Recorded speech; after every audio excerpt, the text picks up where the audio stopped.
This is Kenneth Vigue.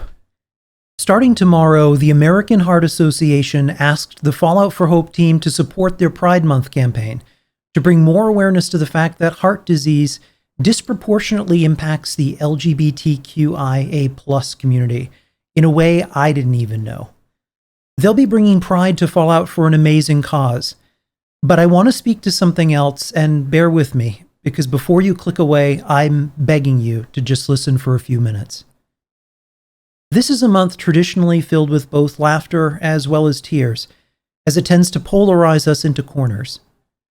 The most common question I see is, why do you need a month, a day, or a parade, or keep politics out of video games? And I'll give you my answer by sharing some of my story. I was born into a very conservative religious family, and we always become as we are taught, gaining both knowledge, ideals, and even belief systems, good and bad, from our parents. It also wasn't a happy home. And by the time I was a teenager, I was just about the most angry, selfish, manipulative asshole you could ever meet, whose words and beliefs weren't my own.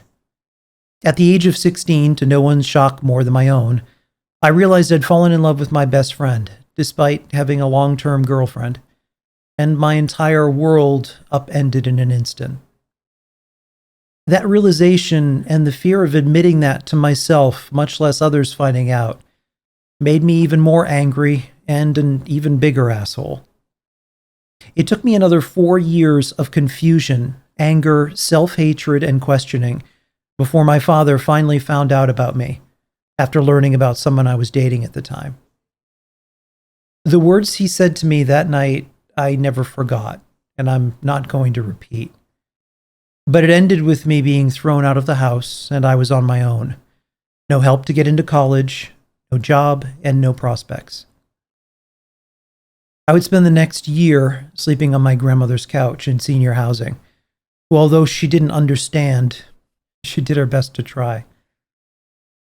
That experience with rejection and having my entire home and support fall away forced me for the first time to reject everything I had been taught and taught to believe about other people, other beliefs from other places with different identities. I had nothing else to lose, nothing more to be afraid of losing. So I did my best to make myself a person I could look at in the mirror and not be ashamed at. And you never quite stop working towards that goal. Bafflingly, and after a long time, I found someone to love, and who loved me back in the most honest and deep way someone could love someone.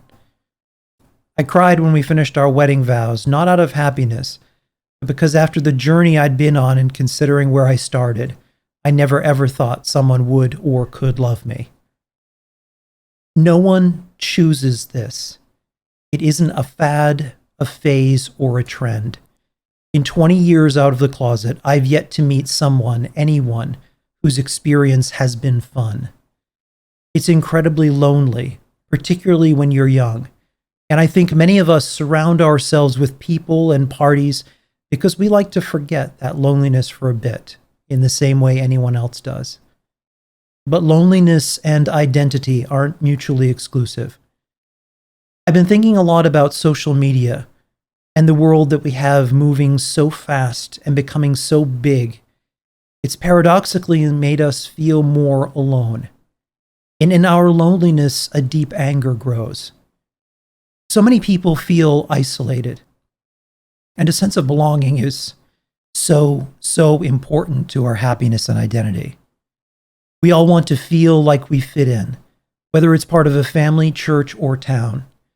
The idea of rejection or being pushed out of that, losing that, is terrifying to most people. I think because of how tribal we've become, even more so because of social media, through algorithms, marketing, and political rhetoric, today we couldn't be more divided. Why do you need a month, a day, or a parade, people ask. It's because hatred still exists. People are still fighting for the most basic rights, getting beaten or even killed. What do you want, they say.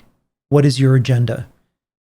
It's honestly the same as anyone else to just live in peace and have what anyone else has. For me, I wanted to marry and spend the rest of my life with someone. It was a while before I could do that. This year, for the first time in a long time, I'm worried that there will come a day when my front door is metaphorically kicked in, my marriage certificate shredded, and the person I've loved for a long time taken from me because of who we are and how we love is once again illegal. And I'm not being alarmist based on recent events. We're becoming tribal and disconnected to the point of dehumanizing people into abstracts, putting them into boxes. And both sides of the political divide do this, because boxes are easy to throw away or ignore. If you've listened to all of this, I'm begging you, please, please take a chance to look over your shoulder at another tribe, to actually properly talk to them. Not to troll or mean or even to fight. Just talk.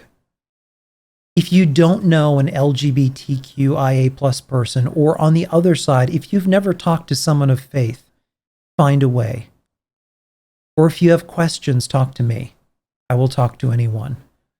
After everything we've experienced these past few years, if you can be anything, choose to be kind. The moment ideology eclipses empathy and humanity, we are lost. Always remember that the loudest voices yelling at you not to do that, or who are making you afraid of those people over there, are yelling because they need to drown everything else out, including dissension. Power lies in division. I've lived through that, and I don't want anyone else to live through what I did. If Fallout for Hope has taught me anything, it's that people can come together despite our differences, identities, beliefs, and borders, and realize that we are more alike in our fears and dreams than we imagine. And together, something amazing can be achieved when we work together. Happy Pride Month. And love to all of you, regardless of who you are or what you believe.